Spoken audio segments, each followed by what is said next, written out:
एक विषय पिछले एक दिन से फेसबुक पर बड़ी चर्चा में है कि विगत एक दिन पहले चंडीगढ़ में एक कीर्तन हुआ और उस कीर्तन में बारिश आने के कारण कीर्तन नहीं हुआ और मैं वहाँ था और मैंने ज़बरदस्ती मंडल वालों से कुछ रुपए मांग लिए कि भाई हम आए हैं तो हमें आपको इतना पेमेंट देना ही पड़ेगा। ये मंच उस चीज़ के लिए नहीं है, मैं माफ़ी चाहता हूँ रोहतक वालों से, मगर आज ये बात करनी ज़रूरी है इसलिए मैं कर रहा हूँ आपके बीच। पैसे का लालच ना पहले था ना आज है न कल रहेगा। घोड़ा घास से दोस्ती करेगा तो खाएगा क्या? ये जो शुल्क हम लेते हैं ना, ये बस उसी वजह से है। और दाम तय करने वाला कोई नहीं है। हमने जो मांगा सामने वाले ने दिया। अगर कभी हम मांगे और सामने वाला नहीं देगा तो हमारी मजाल है कि हम उसे छीन ले, नहीं छीन सकते ना। आज इस भरे दरबार में बाबा शाम को साक्षी मानकर, उसकी जोत को साक्षी मानकर ये बात कहना चाहता हूँ कि उस मंडल से मैंने 1 रुपया भी नहीं लिया है। वो जो लाख रुपए की बात कर रहे हैं वो अभी भी वहीं पर चंडीगढ़ में ही है, नरेश पुनिया जी के पास है। और वो मेरे पास पैसा ना कल था ना आज है और ना कभी रहेगा।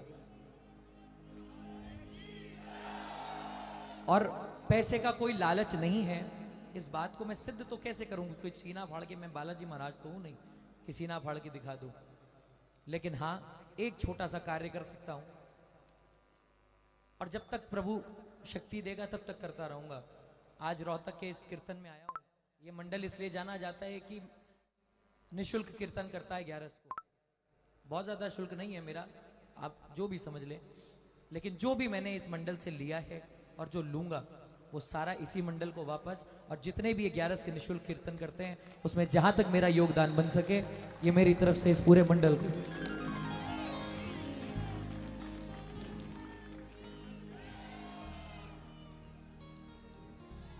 आगे भी कभी मैं इस मंच के माध्यम से नहीं, मैं हकदारी नहीं हूं इसका, नहीं। और रोना इसलिए नहीं चाहता, मन कर रहा है क्योंकि आज धमकी भरे फोन भी आए हैं, कुछ लोगों ने मारने की धमकी भी दी है जान से। रोना इसलिए आता है क्योंकि परिवार की चिंता है, लेकिन फिर भी अपने आप को कंट्रोल करूंगा क्योंकि आंसू बहाने से लोग उसका न जाने कितना मतलब निकाल लेंगे। मगर बस एक बात कहूंगा, हम कलाकार हैं और किसी चीज का चेहरा नहीं होता ना तो उस चीज को गाली देने में मजा नहीं आता। मंडल जो है वो बहुत लोगों का होता है। हमारे साथ भी, मेरे साथ भी काफी बार ऐसा हुआ है कि काफी मंडलों ने ऐसी चीजें कर दी, ऐसी हरकतें कर दी जो हमारे लिए गलत थी, लेकिन हम कहीं बोलने नहीं गए। क्यों? क्योंकि फेसलेस है ना, फेसलेस है। आप किसी एक चेहरे को गाली नहीं दे सकते, बहुत सारे चेहरे हैं और यहां पर कलाकार एक हो जाता है। चेहरा है तो आप टारगेट बना लो, क्या दिक्कत है? लेकिन फिर भी कहूंगा सब लोग गलत नहीं है और मेरे लिए तो कोई गलत नहीं है साहब, सारे अच्छे हैं। हाथ जोड़कर माफी मांगता हूं अगर चंडीगढ़ के किसी भी प्रेमी को मेरी वजह से दुख पहुंचा हो। फिर भी कहूंगा इस अग्नि को साक्षी मानकर, इस जोत को साक्षी मानकर, हमारे बाबा शाम को साक्षी मानकर कह रहा हूं, ना उनका 1 रुपया कल मेरे पास था, ना आज मेरे पास है, ना कल मेरे पास होगा। वो पैसे चंडीगढ़ में ही पड़े हैं और उन्हीं के पास पड़े हैं। जो बदतमीजियां मेरे साथ उस दिन हुई बंद कमरे में, वो तो मैं क्या ही बयां करूं।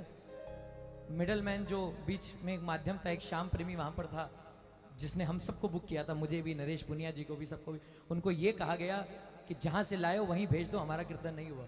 लेकिन फिर भी वो उस बंदे की भी दाद की बात है कि उसने एक जुबान नहीं खोली, कुछ नहीं खोला, वो हमारे साथ खड़ा रहा। लेकिन कोई बात नहीं, ना मंडल दोषी है ना कोई दोषी है, कोई भी दोषी नहीं है, समय दोषी है। समय खराब था तो मेरा भी नाम खराब हुआ और मंडल को भी आहत हुआ, चंडीगढ़ के लोगों को भी तकलीफ हुई। मैं पूरे चंडीगढ़ से माफ़ी मांगता हूँ फिर से, लेकिन उनका 1 भी रुपया मेरे पास नहीं है। मैं इस मंच से ये बात कहना चाहता हूँ। और दूसरी बात मैंने आप सबको कह दी कि आज के कीर्तन का कोई भी शुल्क मेरी जेब में नहीं जाएगा।